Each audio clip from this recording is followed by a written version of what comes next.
با سلام، اینجا فولاد نیشابوره. این صفی که میبینید صف تخلیه باره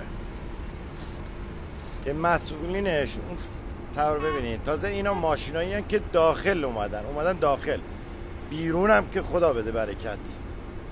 این آقایون مسئول ساعت 2:30 ول کردن رفتن که ما میخوام بریم دوش بگیریم، ساعت 3:30 تعویض شیفته به سرویس برسیم.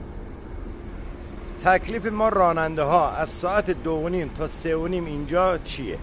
بعد ناگفته نماند 1 ساعت هم وقت نهار دارن. این آقایون ما که بیرون بودیم 12 تا 1 هم نهار بود. 12 تا 1 نهار، 1 ما رو فرستن داخل، 2:30 هم اینا تعطیل کردن رفتن. تا 3:30 هم باید همینجا وایستیم. تازه اگه 3:30 برسه سرویسشون برسه.